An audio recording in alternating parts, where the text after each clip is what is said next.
समुद्र के बीचों बीच एक खूबसूरत सा टापू था। उस टापू की सुंदरता को देखने के लिए बहुत दूर दूर से लोग आया करते थे, क्योंकि वहां पहाड़ होने के साथ साथ हरियाली भी बहुत थी। वहां पर एक रेस्टोरेंट था। उस रेस्टोरेंट को एक माँ बेटी चलाया करती थी। जो भी उस टापू पर आता बिना उस रेस्टोरेंट में गए वापस नहीं जाता। गाइड परिवार को लेकर उस रेस्टोरेंट में आता है।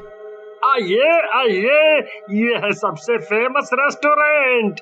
इसमें बहुत ही अच्छा नाश्ता मिलता है, इसको अगर आप एक बार खाएंगे तो जब भी घूमने आएंगे यहाँ खाने जरूर आएंगे। वहाँ की मालकिन पूनम और उसकी बेटी उस आदमी के पास आते हैं और बताते हैं, हमारे यहाँ का सबसे फेमस नाश्ता है हमारा जादुई कीमा। क्या वो खाना पसंद करेंगे आप सर?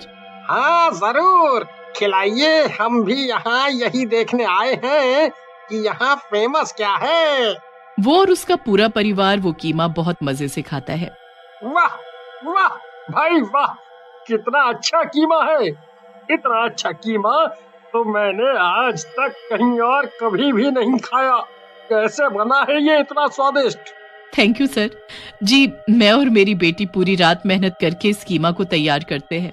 बहुत टाइम, मेहनत और प्यार से हम इसको बनाते हैं और आप लोगों को देते हैं। अच्छा लगा ना आपको? हाँ, बहुत अच्छा है। ये रहा आपका टिप। थैंक यू सर, और आप फिर जरूर आइएगा। Bye bye. जी बेटा, मैं जब भी यहाँ आऊँगा आपके रेस्टोरेंट में ये कीमा जरूर खाने आऊँगा। इतना बोलकर वो आदमी वहां से चला जाता है। ऐसे ही उनका रेस्टोरेंट टापू पर बहुत फेमस हो जाता है और लोगों को बहुत अच्छा लगता है।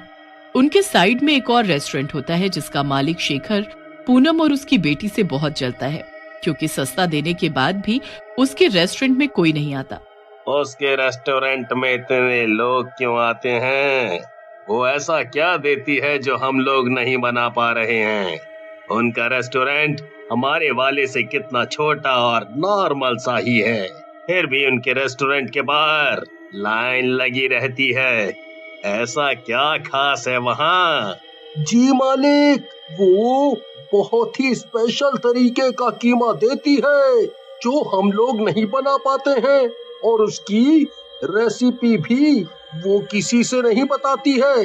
जाने क्या डालती है उसमें, पर वो सच में जादुई कीमा लगता है, बहुत ही टेस्टी। बस चुप कर।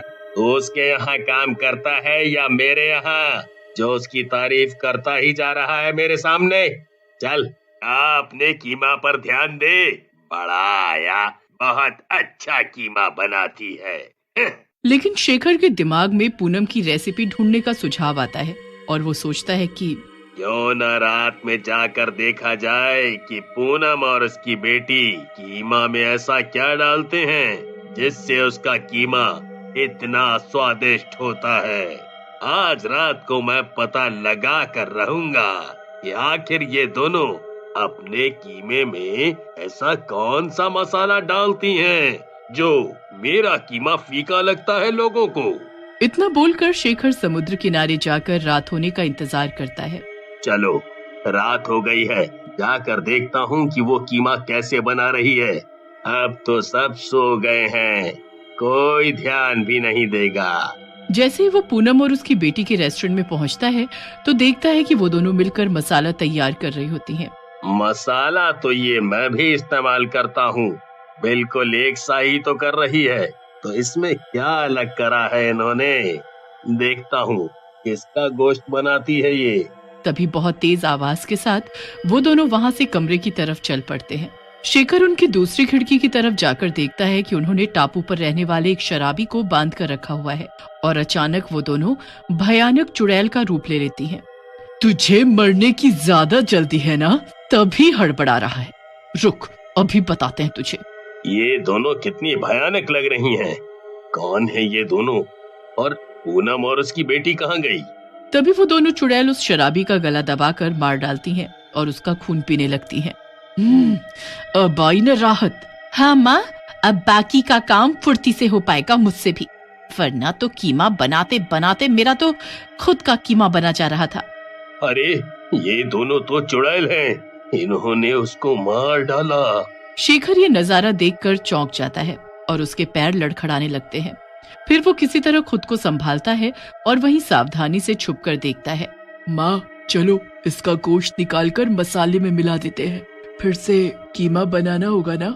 हाँ बेटी चलो, तभी तो कल लोग खाएंगे टेस्टी टेस्टी कीमा।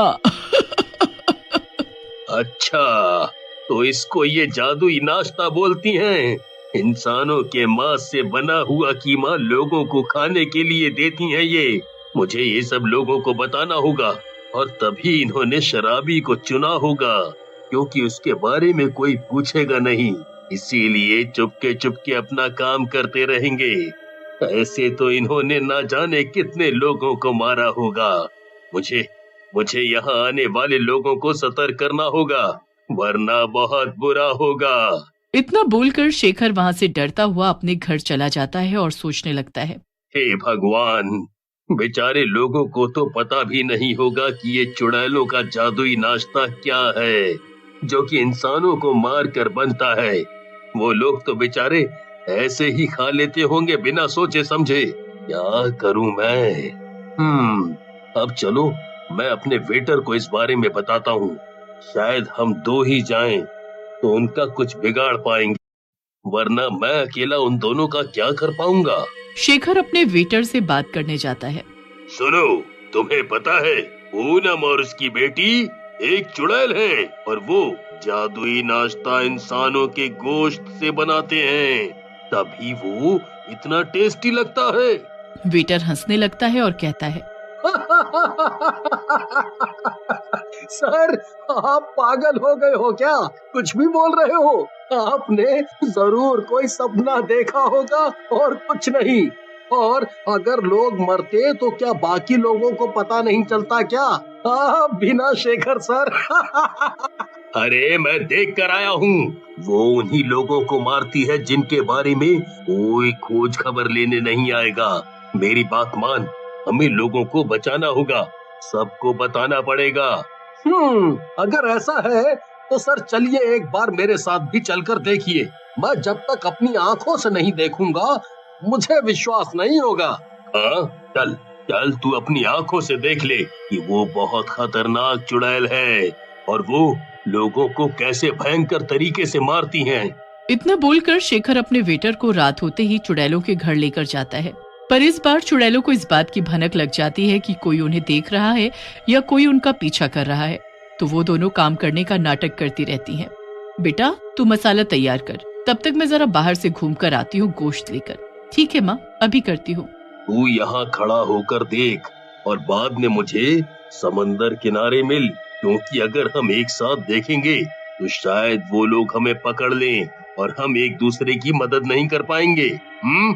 जी ठीक है, मैं यहीं रहता हूँ। और वो वहाँ से उनको देखने लगता है, लेकिन पूनम को वेटर की आहट से अंदाजा लग जाता है कि उसके घर के आसपास कोई है और वो धीरे से चुपके से वेटर के पीछे भयानक चुड़ैल रूप लेकर खड़ी हो जाती है। इस बात की वेटर को भनक भी नहीं होती कि चुड़ैल ने उसे घेर रखा है। सर भी ना फालतू की बात करते हैं। पूनम की बेटी तो अभी मसाला ही बना रही है और वो भी हमारी ही तरह तो कर रही है, लेकिन गोश्त कहाँ है? दिख ही नहीं रहा है और ना ही कोई आदमी दिख रहा है, और ये तो लड़की ही है, कहाँ चुड़ैल है? सर सच में पागल हो गए हैं।